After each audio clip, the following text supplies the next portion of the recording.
Hello, in this video I will talk about how to hit a steer point on time, on speed, on heading and on altitude at the same time, and how to get there.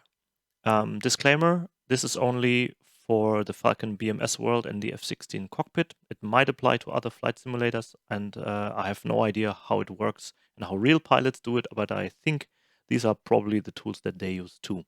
So in the F-16, I will use the stopwatch in the DoD, the TOS mode in the DoD, and the HSI.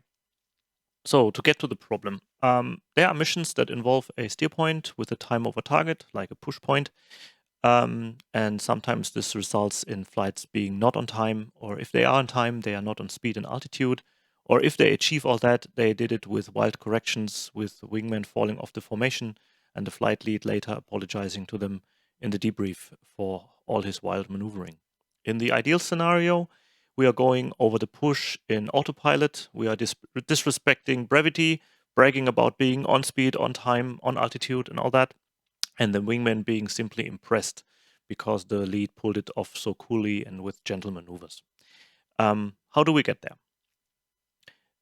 First thing is we shouldn't be late. If we are late, we need to use afterburner and basically it all falls apart. So the first rule is to be very early so we have time. And this means also for the mission builders that they should give appropriate holding time, and that should account for delays, for technical problems that individual pilots might have, and also some briefing information for the MC and the flight leads, how to handle these issues with Rolex plus something. For this video, we have a scenario to explain all that, which is from a TE, the one that I flew with my squadron 2 weeks ago. And that has a steer point 2, which is the holding point. And then it has a steer point 3, which is a rendezvous push point. I'll call it push point for this video. And it had a pre-briefed altitude of 22,000. It had a certain time to be on the holding point and a petrol duration there, which has an off amount. These 14 seconds were necessary in the mission planning to make the push point time a nice time with 0 seconds in the end, 12:36. Also at the same altitude and with both steer points with the same speed. So generally the idea was that there will be some holdings flown. The planes go at 300 knots from the holding point to the push point, and they continue on and with 300 knots there. In the mission, we'll see that later. At the push point from the left, some tankers will join the flight and accompany for them about 170 nautical miles. So on the ingress towards the IP and the target point over there, the flights will refuel using all the time they need on the way, and the tankers will not be in turns, and it's all be very comfy for the pilots. So let's talk about the first of the two tools that I want to discuss in this video. And this is the equilateral triangle. Where is it? This guy here. Let's make some room between those steer points so we use the screen. So let's say we are somewhere here on our way from the holding point to the push point, and we realize we are about, at some point, we are maybe 37 seconds early, and we need to kill 37 seconds. And because we are so close to the push point already, it's not much time to fly there. We cannot do it with reducing speed. So what we'll do is, actually I realized 37 seconds is not a good example. Let's say 3 minutes. We insert a triangle here that's exactly as long as the time that we want to kill. So let's say we want to kill 3 minutes and 7 seconds. So we'll fly that leg for exactly that time, 3 minutes and 7 seconds. After that, we turn 120 degrees and fly that leg for the same amount of time. And that'll take us double the time that it would have taken us to just fly the straight leg, which is also incidentally 3 minutes and 7 seconds. So this is a great way to kill a certain amount of time without changing the speed.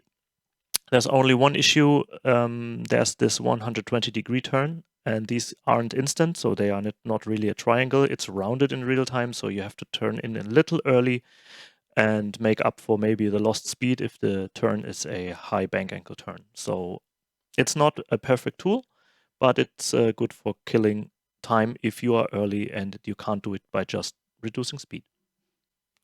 The second tool that I want to show you are well-timed standard rate turns.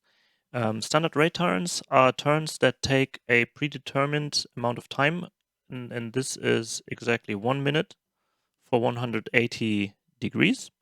So the full turn 360 would take 2 minutes. So what we do in the cockpit is that we use the stopwatch, or we look at the clock in the DAD, and we are trying to get a feel for the bank angle, which is about 45 degrees. I think it's a little under that. And what it gives you is basically a building block of these half circles that you can use to put yourself in the right point in time, and also what you will use to accompany those half turns will be straights that are 1 minute long. So these result in holding patterns that are exactly 4 minutes long. As you approach the holding point, you should be on heading, altitude, and speed already. You will not be on time yet, but that's exactly what we are solving now. But the rest should be good to make it all work out nicely. You will select the push point as your active steer point while you're still approaching the holding that early, yes. And you will watch the time on target. If you are more than 8 minutes early than the pre-planned time on target, we will do just one racetrack. That will kill off these 4 minutes that it takes to fly this racetrack, and you then will evaluate again. By the way, it takes always the same time regardless of speed, just the radius and the length of the legs will change with a different speed if it's different from the 300 knots that I'm talking about right now. The straights in the holding will be good for your wingman. It will be good to have radio calls and answers and do heads down work. So generally these will relieve the stress of your wingman in the holding in comparison to when you would be flying circles all the time. So at some point you will have done a few of these racetracks and you have less than 8 minutes that you are early to the push point. That is, you have another 4 minutes that a single racetrack would take, and you have some extra time to kill. And this is the time when you will make the last racetrack, which will be a bit extended. So what you will do, you will turn into the last, you know what, I will move this here a little closer. So at some point, you have less than 8 minutes to kill. You move with one of these turns, a nice one, the last one that's turning cold, into the other direction. And you cross-check your speed, which is crucial for the time on target calculation that your plane makes. And what you want is to find the right spot in time. I'll put it here, but where's it exactly? To make the last 100-degree turn towards the push point. Assuming you did all perfectly, at the end of the cold turn, being here, you have established that you are at stable speed, planned altitude, your wingman will be in position, you have done gentle maneuvers, your wingman will be hopefully quite relaxed, and you are offset exactly by 1 diameter of that turn, which is helpful later. And because you're flying away from the push point, you're flying the other direction now, your time on target that your HUD is showing you in TOS mode is becoming later and later. It's counting up. And now the beauty, where it all comes together, is the right moment in time to make that last turn towards the push point. It comes exactly when the push time -1 appears in the head-up display. For example, let me look it up again. It was 12:36. You should be on push at 12:36, and your head-up display will show at some point 12:35. And this is the exact point in time when you want to make the last turn towards the push point, because the subsequent full rate turn will take another minute, and you will arrive here at some point in time which is irrelevant, but your head-up display will show your time over target at 12:35, exactly 12:36. And from there on, it's very easy, because At this point already, you will be on speed, on time, on altitude, and on heading.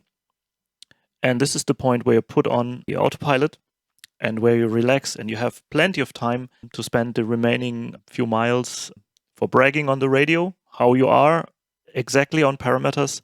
And you can also use the time to chat with your wingman or to fence in and all that. And then it's just a matter of staying on speed by modulating the throttle, and you will fly over the push point exactly with maybe 1 or 2 seconds delay or early. So now I'm in the sim approaching steer point 2. I'm switching to TOS mode. There's lots of AIs over there who crashed into each other when I joined the TE right in the air. This doesn't happen when we ramp start from the ground, no problem.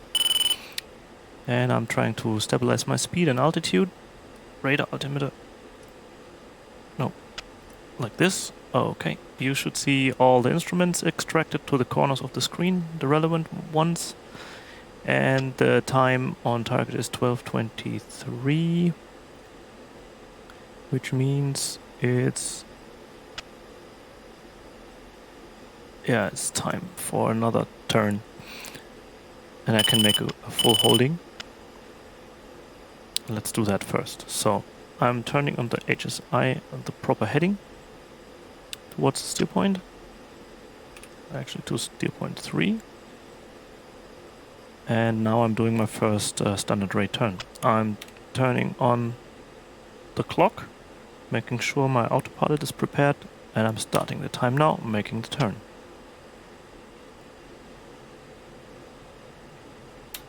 Autopilot goes on, and I'm trying to hold the speed.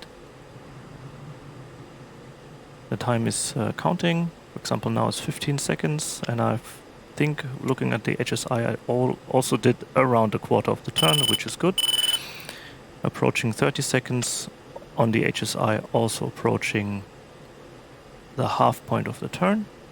It's also good. Speed is a bit low, correcting that. Letting the aircraft and the autopilot make the turn for me.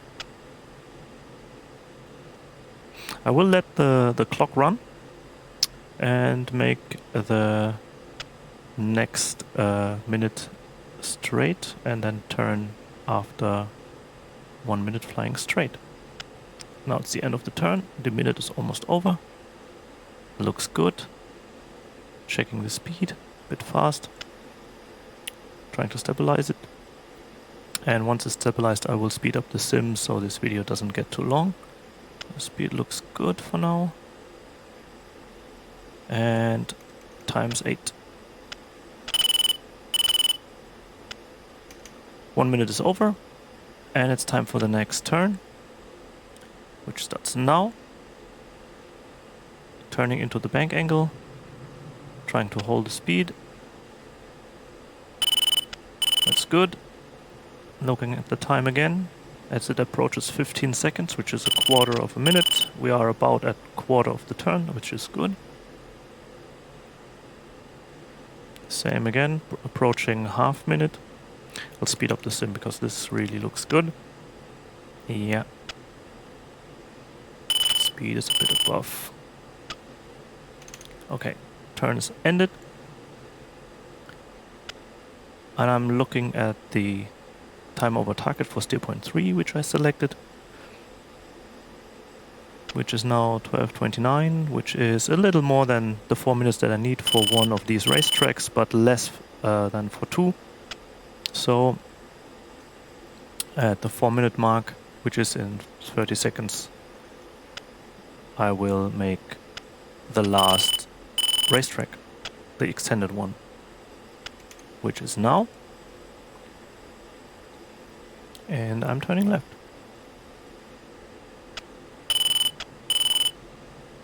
Checking speed, checking bank angle, just so that it will be a nice turn.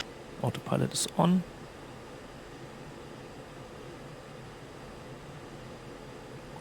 And I'm speeding up the sim again until the turn is over. which is now. And this is the point in time where we're just flying straight, cold, in the cold direction, and waiting for the time in the TOT in the head-up display to creep up to the value that we want. At this point I'm dialing in the correct heading with the heading knob and turning the autopilot on to follow that heading.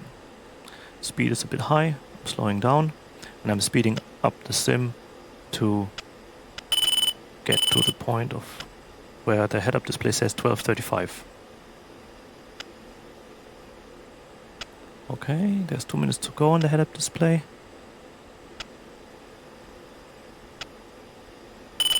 Only 1 minute to go. And now I'm putting it back to standard time, the sim, and we're approaching 12:35 on the head-up display, and this is also the time to prepare the stopwatch. Now I'm starting the stopwatch, starting the last turn. Putting the autopilot again in attitude hold, so it holds the bank angle that I selected. And now we're trying to make a good last turn. Checking the speed. Comparing the stopwatch with the HSI. It's not bad looking. Maybe we are a bit late in the turn. Increasing the bank angle a bit to make up for that. And we're coming out of the turn. The carrot on the left comes up. We are a bit too fast, 310 knots, trying to lose those 10 knots. Okay, I can stop the stopwatch. It's done its work for today. I'm rolling out of the turn. The carrot is, yeah, just below 300 knots, so we're a bit early, so I'm flying even slower for a few seconds to massage it up to the 300 knot mark. Also I'm climbing to 22,000 feet. Now speeding up again to 300. Seeing where the carrot is, if it's good. Looks good anyway. So I'm going list 1, steer point 3 to put a offset aim point at the altitude of 22,000 feet. We see it in the head-up display, which is nice.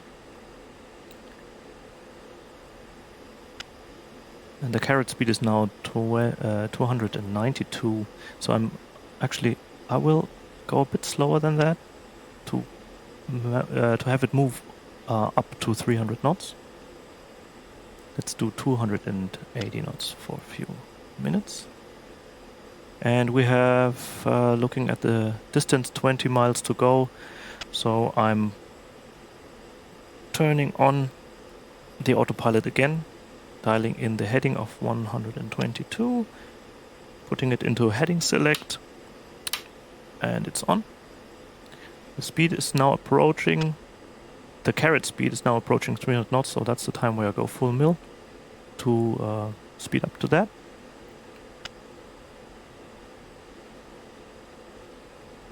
This is good now, so it's now about 289 or something. This is fine. So I'm trying to stabilize the speed there. We are on altitude, we are on speed, we have 15 miles to go, and this is the point where we could fence in. I see my lights are already off, but this is where I would talk to all the other pilots in the flight, my wingmen, how great we are. And I'm speeding up the sim now. Approaching the push point.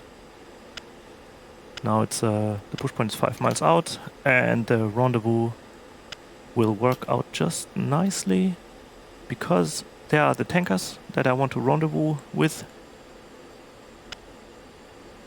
And watching the carrot move down as we get closer, at a certain point it doesn't make any sense to chase it. I will just go on, call up on the DET the clock, which shows me the real time. It's 15 seconds to go to steer point 3, and we are 3 miles out, showing on the HSI. And now we're past it. Okay, so we missed it by 5 seconds. It's not perfect, but at least I can see the tanker, the planes that I was planning to rendezvous with, but I think you get what I tried to do and almost achieved. Well, anyway, thanks for watching and see you in the skies. Goodbye.